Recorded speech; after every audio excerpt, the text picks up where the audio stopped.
Good evening, everyone. Gabs here. What's in the glass? Digital B streams. How are you guys? Everything fine? Are you having a decent week? Lots happened this week. I'm sure you heard all of the announcements from the government, from all the players. Hibernation is getting to one hand. Brilliant. We're going to go to pubs very soon. We're going to drink our cask beer. We're going to have a great time. We're going to be absolutely ready for the summer. So I wish you're happy as much as I am. But we're here not just to enjoy, and we are here not just to celebrate.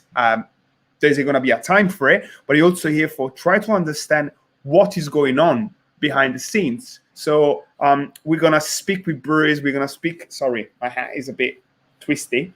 We're going to speak with breweries. We're going to speak with everyone that can give us an idea and a point of view about where the industry is going to. If you haven't met me before, my name is Gabs. I'm trying to be the best beer communicator I can, and the Digital Beer Streams is part of What's in the Glass, which is a journey that I started in last summer because I was at home. I didn't know what to do. I had a lot of free time. I had a lot of beers, and I think the best thing I can do is to try to connect this industry, put people together, concept together, and try to see where the industry is going to. Digital B Stream is an exclusive digital broadcasting show. It's my pleasure to invite people. People sometimes say yes. If they say yes, they come in here. We chat about beer. We chat about breweries. We chat about all things this industry is about. And there is a few other projects that we're looking after. Another one is called Turning the Tide. It's a show that is coming on YouTube. Tomorrow there's going to be the second episode live from 7 p.m. on the YouTube channel related to us. Please check it out. We're going to speak with lots of pubs. If you are part of a beer industry, beer community, beer bubble, beer, whatever you want to call it, you probably are familiar with many of the people that are floating around it. And you normally go to visit breweries and tap rooms and you find friends, you find people that say to you, hi, how you doing? You tend to see them quite often. And then, a relationship started. Sometimes you go in a brewery and they are brewing vanilla, coffee, chocolate stouts, and they make you smell how the vanilla tastes in the beer, and that's how you realize, yeah, I like this attitude. This is great. This is how a brewery is about. It's about tasting. It's about sharing. It's about knowledge as well. I met Martin in a couple of places and a couple of breweries, and I think we met just on the line of second, third lockdown. So I haven't had the chance to see him outside from a brewery place. So it's my pleasure to be with him today so we can have a casual chat, listening what he thinks about independency, like beer hype and beer trends, and most important about Essex, because we don't know much, probably, especially us London-based people, we don't really know much about Essex scene, and it's very interesting. So please, if you can, welcome this lovely guest, Sam, with me. He's on the stream. How you doing, man? I'm good, thanks. How are you? Very good, man. Very good. Thank you. Very happy to have you here. Happy to be here. I know we can speak about beer for hours and hours, and this is what it makes me excited about. And I'm sure there's going to be a lot that I want to touch today. But first of all, when I normally asking the people if they can introduce themselves and the projects that they're looking after. So please, Sam, tell us about you. Yeah, so I have two roles at the moment, I guess. My main one at the moment is working as the sales and brewery manager at Leigh Brewery. And then also I have my side project, Fable Brewery, which I started in 2017. As a way of just doing my own thing really as a cuckoo brewer. So whilst that's kind of been dormant during the pandemic, kickstarting it back up again once I actually have people to sell to.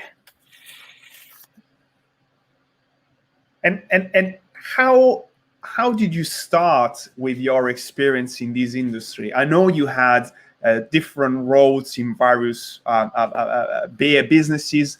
We mentioned Brewhouse and Kitchen, You Brew, George's Brewery, but did you start it before them there? And if yes, can you tell us how, please? So I was probably like 18, 19, 20, something like that.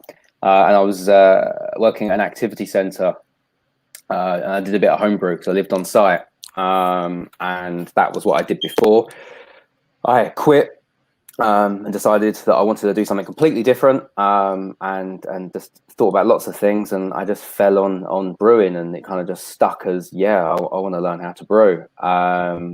So I looked at all the different options on how do you get into brewing, and I ended up contacting my local microbrewery, which was George's Brewery out in Great Wakering, which is in Essex near Southend.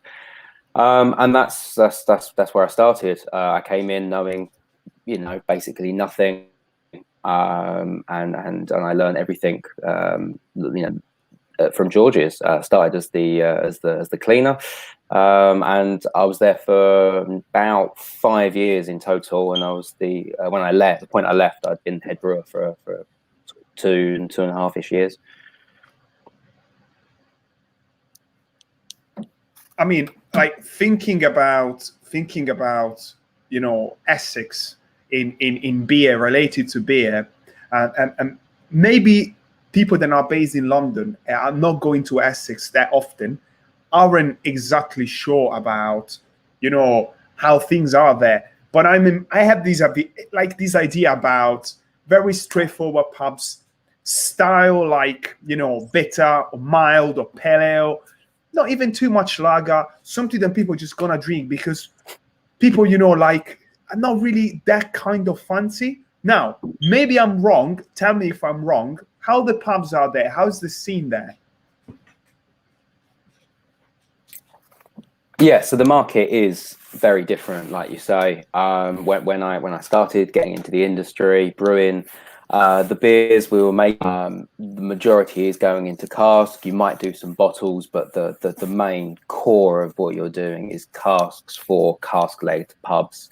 The ABVs will rarely go over 4.5. If you can brew a 4.8 or 4.9, maybe a 5%er, if you're really, each sort of Essex brewery probably has their kind of maybe 1-2 core range beers that will be over 5%, which, now in living in London, just the standard. So yeah, because the difference is people are driving to the pubs mainly because they are out in the country, they're spread apart. I delivered to a pub yesterday that near Chelmsford. It was out in the middle of nowhere, literally, just nothing around. So that creates a different drinking culture. So you have this very traditional cask beer, low ABV, traditional styles. Although we still don't have that much mild. No one really has mild. not down here anyway.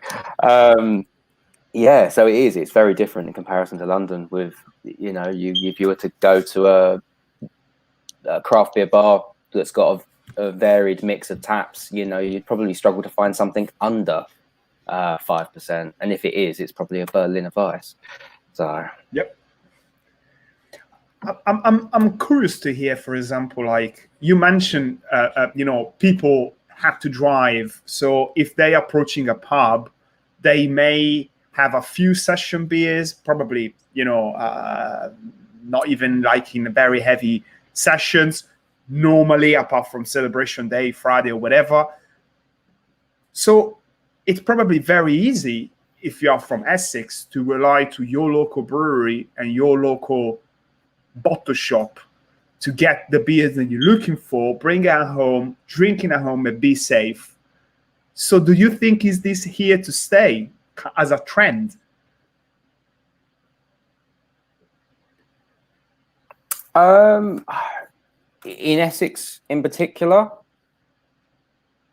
Yep. Or across the board? Yeah. Okay. I think there will be a portion of people who will want to stay at home. They will think that is a easier and safer option. But at the end of the day, it doesn't give you that satisfaction of actually drinking in a pub, especially as well.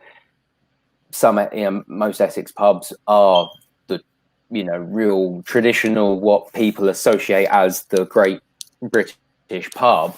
And you don't get that experience on your sofa. As good as the quality of the bottle or the can or the takeaway jug is, it will never ever replace, in my eyes, actually having a pint of beer. And as well, there's the community element, which is what creates. I mean, that's kind of everything to do with what you're doing at the moment with your video. Talking about that community element within pubs, you don't get that in your lounge, So, but let's say if you are an Essex brewery and you had to go through all of this period of time and you couldn't reach the people, you probably witness for the first time more like traditional classic breweries from the area in Essex, probably like canning for the first time some of these beers, right? And probably opening web shops as well.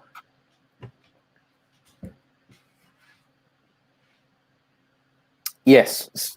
So some breweries have adapted really, really well, changed the way they do things really, really well. Some in Essex have their heads in the sands and just said, no, we don't do that. We don't do that.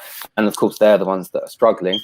My best example, and obviously makes sense to talk about Leigh. Ian, he really jumped onto this. This was before I'd arrived. He identified really early on that we need to move into packaging into cans. He was already planning on doing that, but the pandemic just brought that plan forwards, and jumped straight on it. Put the full range, and we have quite a large core range. The full range into cans, 440 mils, and got the Shopify website set up, and it's what's kept us alive, with what's bridged that gap. If we can contain a small portion of those sales once the pubs then reopen again, then we should hopefully be in a good place.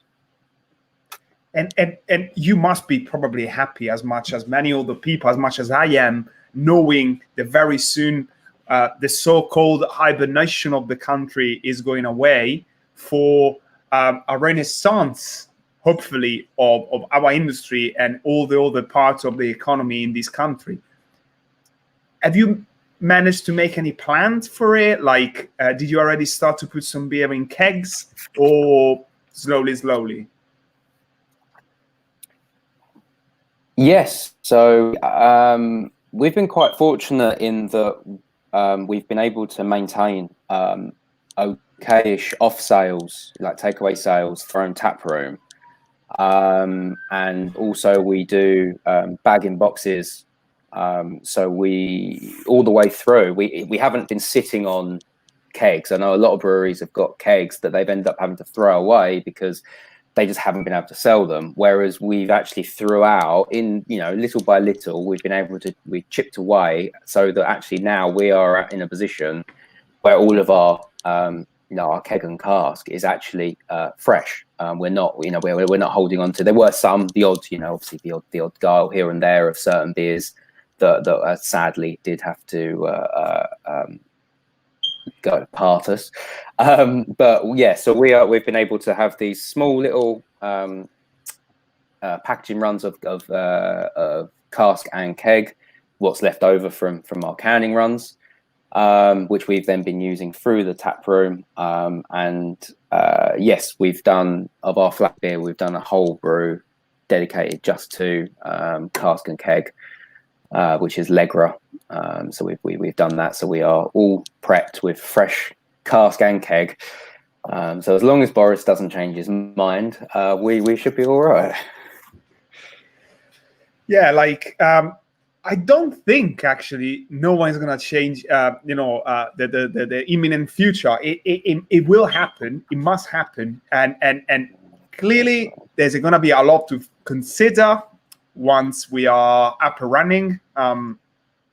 I don't know how is it going to be possible to reopen fully from the inside as well, making sure that everyone is safe before have a full vaccinated population. But we must be positive, let's say. And during this period of time, did you notice any particularly consumer trends that you would like to underline? Maybe people are be more interested in low ABV, no ABV, rather than specific style. Did you notice anything? With low alcohol or no alcohol, I felt like there was this large emerging trend on the build up to the pandemic. I felt sort of maybe in the year or so before it was almost like, yep, it's finally having its time. Big breweries invested in the equipment. Smaller breweries found contract placed breweries to use and manipulate and get involved in, and then I mean, it could just be from a personal angle that I suddenly then was away from that. But I feel like during the pandemic, I feel like it's almost I don't know. I think people have had potentially taken an opportunity to actually say no, explore the full range of beer in all its gloriful styles. Because I think people have been punching out can after can after can, all these different breweries, all these different styles. It's like you don't want to be doing the same thing as everyone else, and so I think we've ended up with some very weird and wacky coming out. I mean, back last year, I have to admit, I jumped on the bandwagon and ordered the roast dinner. Who was it? Was it Northern Monk? The roast dinner beer. I can't remember. I remember that. You know, like yeah. Yeah, so I think because of that, people have been forced to get very creative, even more than we were before. And do you think, anyway, given all of these different interests, that from a consumer point of view, but also like from a producer point of view, technology is playing a big role? I've been noticing more and more people using cryo hops rather than some specific techniques for fermentation and stuff like that. Is there anything you think it's going to be big, or it hasn't been exploding full yet, and maybe it's going to happen very soon? I think if you've noticed an increase in the cryo hops being used, I'd say that's probably a natural reaction from where they sort of hit the industry, became available, were very expensive on the higher end. People weren't necessarily willing to commit that amount of money straight away to them. So they've probably now started to trickle down a little bit, if you and become more available, like everything does. The longer it's there, the more accessible and available it is to different breweries. So I think that's probably a notion that probably would have happened regardless of the pandemic or not. I mean, we haven't used them yet. I look at it every now and again. I call up the data sheets and have a read through them, and then Yeah, so I think more and more every day we're learning new techniques with dry hopping, because we don't really, on a hell of a long way from back in the day when everyone was just, chucking them in, stirring them around like pea soup and not really knowing what they were doing. A lot more knowledge on dry hopping is available now, and there's still a lot more for us to learn though. So. Like I know we do have friends in common, like Aura Brewing for personal reasons, friend reasons, and stuff. And I've noticed an interest in European styles recently. I've seen more and more saison being brewed, and all the styles and potentially coming from Belgium and Germany.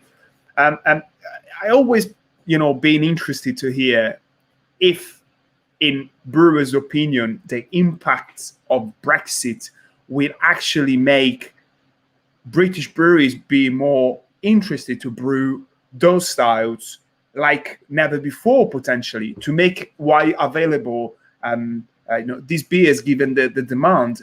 What do you think? Are you going to brew a saison? Are you going to brew a Belgian pale or a Kolsch? Or are you doing it right now already?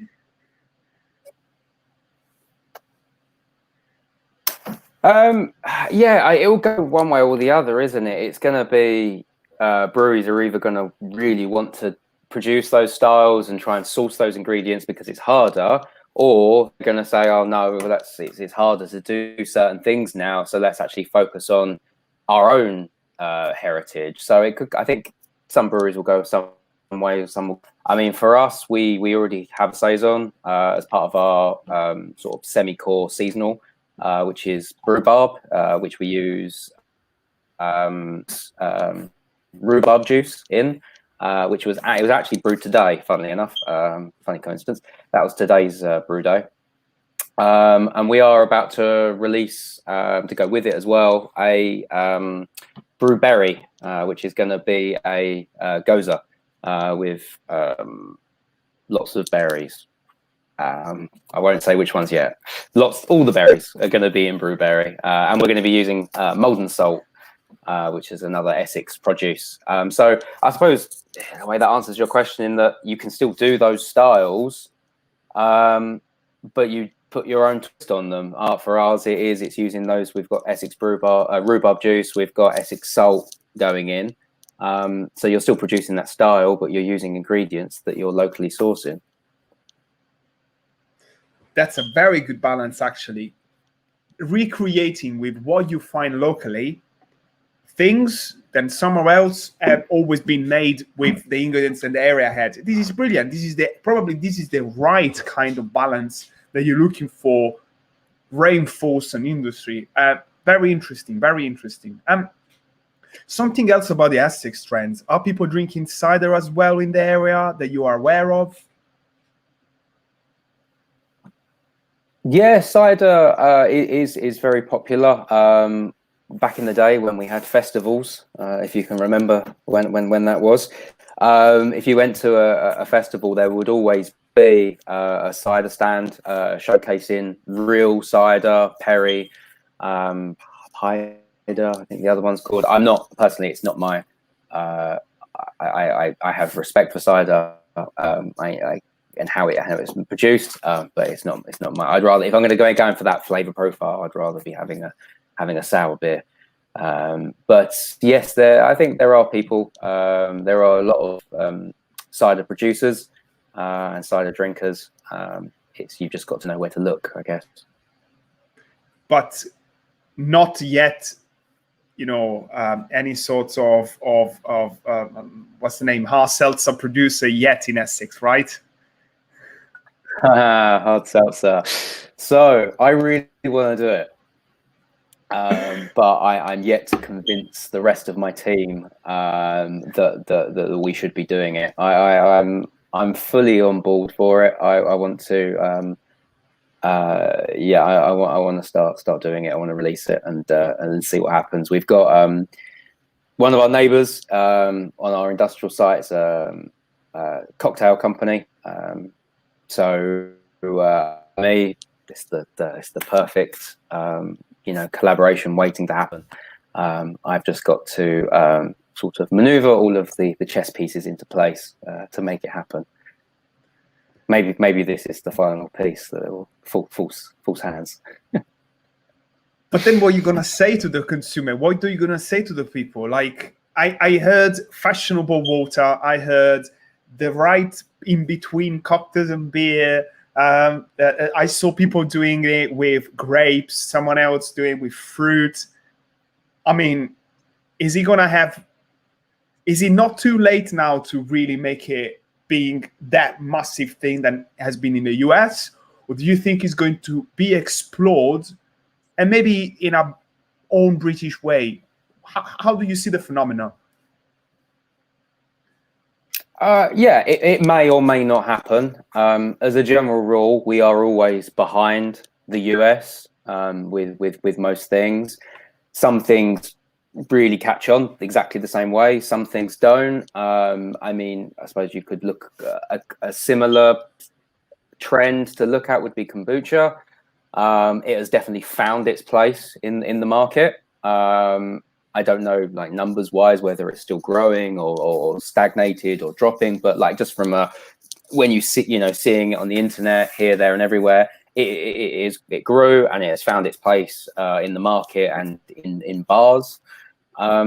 So I don't see any reason why hard seltzer won't do the same thing to a certain degree. Whether it blows up really big, I don't know. I mean, I hope it doesn't, because obviously at the end of the day, beer is my poison. But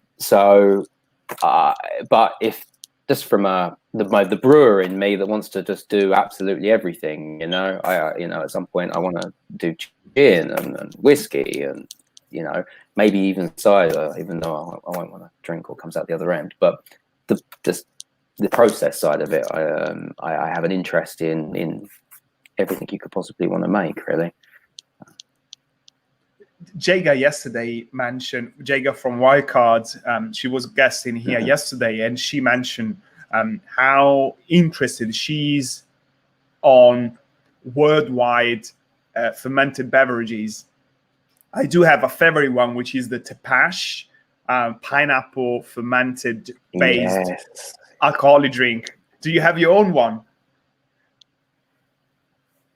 Well, I really enjoy that. I remember I had Wild Beer released a sort of beer hybrid version of it in big bottles.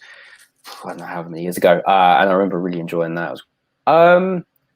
I couldn't say if I did have a favorite one, to be honest with you. I haven't tried enough to be able to say. That's an area in the market to grow and to try, and to maybe in a year's time I'll be able to give you that answer.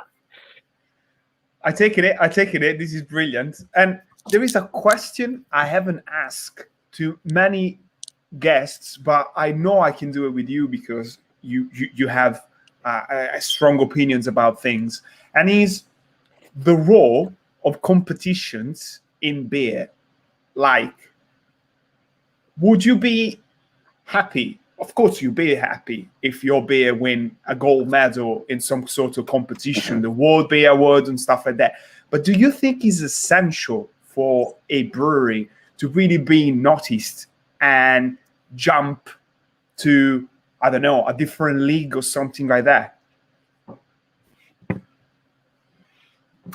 Yeah, I think that beer awards are a really interesting one, because I think in some situations they can be the perfect thing that a brewery needs to springboard them and get recognition that they have worked very hard for and deserve, and that can then lead them to other potential collaboration with a really well-known brewery or something like that helps them to progress and to really grow as a company, and they really deserve that. There are other situations, though, I feel that sometimes the awards can almost feel like the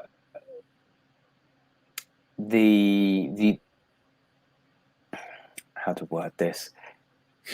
The recognition can sometimes go to breweries that have already got the recognition, and it becomes, you start to question whether, you know, how true is it that what we're seeing and what we're hearing. I mean, and of course there are so many different awards and competitions that are all run in very, very different ways by different people, and of course no one is the same or different to any of the others. So I think some really have their place. I personally, this is the egoistic side of me. I really, it would be cool to have an awards-based program for like the people behind the breweries as well, because a brewery can get really, really famous and be making fantastic beers, and the awards will go to the beers. I'd love to walk into a pub and ask people what their favorite beer is, and they tell you, and then ask them, right, name the brewer that wrote that recipe, name the brewer that brewed that beer, and they probably won't know. And that brewer may have then also left that brewery and is now brewing a completely different brewery on the other side of the country. And so if we were able to have a sort of a bit more of a process, awards type process for the people behind the actual individuals, the personalities behind the businesses, that would be amazing. But of course I would say that, wouldn't I? 'Cause I want to be involved. It's a beautiful answer, because I never heard this before, and it's funny because more and more is getting frequent to have, you know, competitions for the hospitality world. You do have you know, the competition for best bar in the country rather than the best cocktail bar in the country. But you're right, the singular workers doesn't have yet that kind of possibility of being rewarded by something which is going to give them even fuel to keep going, you know? And that's very essential, especially when you work so hard like brewers are doing. Yeah, exactly. It's a very difficult industry to be in. You know, we all do it because we love it. Not you know, we're none of us are driving around in Lamborghinis, although I wish I was. You know, we do it because we love it, and it can be very pressing at times, and I think. Yeah, well, just the fact that, you know, a beer can get an award and no one really knows the person behind that beer, and that person can then have moved on to another brewery and another brewery and another brewery.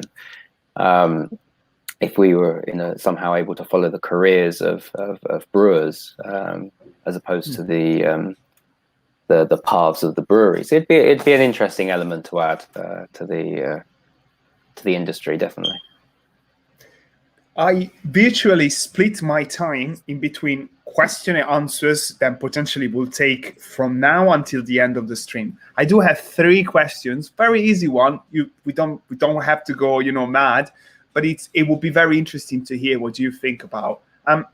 The first one is, there is a news today coming out about the BJCP wanted to take off Italian out from Italian grape ale official beer style, and a lot of the Italian community of the brewing community said, no way, you need to keep the name because it was born there.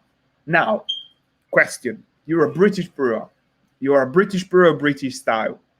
If someone from the BJCP would come and say, oh, actually, we should take out the name, I don't know, India, out from India Pale Ale, because the story associated to is not anymore whatever, or maybe because you need to take off the name, you can't call it bitter, but you need to go for amber, pale-ish, whatever beer.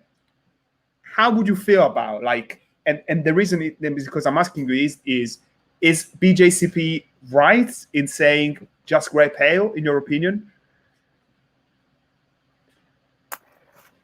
This is the first I've heard of this. So I don't know the background context. I'm guessing because they want people to be able to brew the style without using grapes that have come from Italy. So it's a case of using any grapes. Don't know. So I think there's probably room for both, in that if you've used actual Italian grapes in style, then you're allowed to, you should call it Italian. But if you don't, then, because I think in the same way, I think Italians would be probably quite angry if I brewed the style but I didn't use Italian grapes.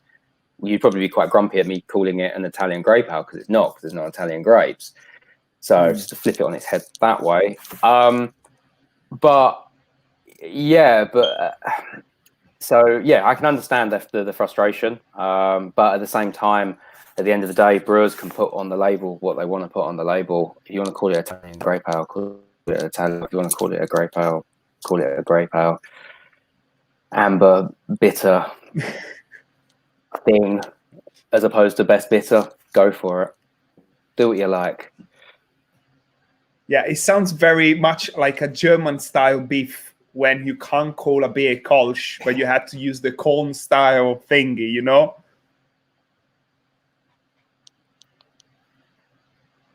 Yes, yeah, it's a similar example with the German styles.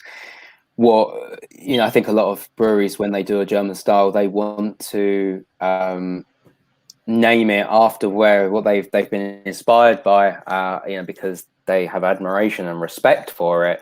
But a lot of the time, I think we end up just actually offending, because we just get, because you say, yeah, this is a traditional Munich Helles, and 98% of Germany says no, it's not.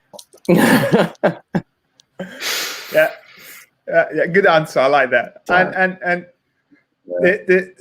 You can't to be out to be out from the strictly brewing, sciences. Another question would be, what do you think about this? Digital frames. We have our online life. We've been forced to communicate with people online, so we had to find this way and make it our prominent one. But very soon the hibernation is ending, so we can go back. So I've asked around if people believe the online activities isn't here to stay, or maybe will be here in some other ways. What is your opinion about that? I hope it stays. I really enjoy doing these. If it wasn't for the pandemic, then I don't think I would have got involved with this. I mean, and there's probably someone out there pulling their hair out because they've been doing this the entire time and angry because it's not a new thing, but it's just something that's become more popular because of the situation. I hope it stays. Actually, I hope it continues to grow, really. I hope it actually becomes something bigger. Maybe not every brewery will be doing it, but for those that are doing it and are involved, it can become a larger thing. I mean, from most things at the moment, no matter what brewery I look at that does some sort of live stream, the max end views that you I see are up in around 30 or under. So I think there's definitely huge scope to engage and increase the volume of it with a lot more people. Let's keep growing it, and let's get to the point where we have a couple of thousand people tuning in, because in theory there's no reason why not, really, is there? Absolutely. I feel like almost the brewing industry find itself familiar with technology, this type of technology, for the very first time. And the public as well is capable now to really ask the right questions, really ask questions they never asked before.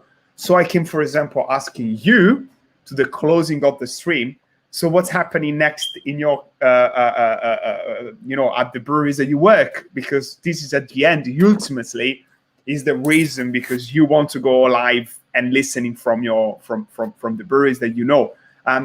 You mentioned before new beer releases, opening of the tap rooms. Tell me about what's happening.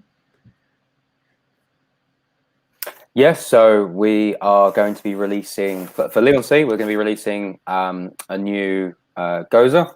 Like I said, it's going to be called Brewberry for the summer. That'll be coming out in later months. We're also going to be brewing and releasing Lega X3 because we've been doing a series. Lega X1 was West Coast, Lega X2 was East Coast, Lega X3 you'll have to wait and see. So that will be released. We are in the process at the moment restocking up on our core beers. I was painting the tap room today, the outside area of part of the tap room. I was painting that today, so that's things that we've been doing to get in preparation for everything to go back to semi-normal. And for Fable, like I said, it sort of sat dormant during the pandemic after coming, because the original plan was start using Ubrew. The collapse of Ubrew, it kind of it lost its place a little bit, and I'm now deciding on what to do next. And yeah, so Fable hasn't disappeared. For those that ask me that, it is still there. It will bounce back in one form or another. But yes, I'm yet to fully decide on what angle that will be. Because the industry has changed and moved on since I started, and I think, and that's what Fable has always been. It's been a reflection of me as of the brewer, of where I am at that particular moment in my career. So, yes, so the next style of Fable will definitely be interesting. That's for sure. And last question: can Londoners get a train and pop into Essex and drink some good beers in good tap rooms this summer? Yes, of course. No, there's this invisible wall that stops anything from London entering Essex. No, there is there's a direct route from London Liverpool Street. It will take you straight into South and Victoria. You can go to Chelmsford. Great drinking places if you haven't been. I'm really hoping as well with outdoor festivals can happen. Definitely head to Chelmsford. Summer beer festival, that's usually around the 15th of July. If that happens, it's my favorite Essex beer festival, so if that happens, definitely get yourself a train to Chelmsford for that. But if not, visit us at the tap room. We've got some events lined up with for 3rd of July. It's going to be our large outdoor event at our tap room at Leigh, where you can get cask, you can get keg. We have 2 lagers. We're at the point now where Essex is catching up, or has caught up with the other large brewing scene cities. London has eked out into us. We're finally there, and it's a lot cheaper. The pints here. I knew that. That's why I wanted to ask you, because probably some people in London don't realize that. Sam, you won't be able to escape from me. I will stay in touch. I will come to see you in the breweries up down in Essex, and I also can't thank you enough to jump in here today and share with us your experience, your point of views, and your vision for the future, which has been very interesting to hear. Thank you, man. Thank you for inviting me. And yes, as soon as it's possible, we'll meet up for an outside, London or Essex, either way. Lovely. Thank you very much, guys. Thanks everyone that watch. I see there are lots of people. We wish you the best evening you can have, and stay tuned. Tomorrow there's gonna be another digital beer streams, hopefully, strangely enough, another business from Leigh, and then at 7 o'clock there's going to be the second episode of Turning the Tide. So please, guys, check it out. Thank you, Sam. Thank you, everyone. Bye. Cheers.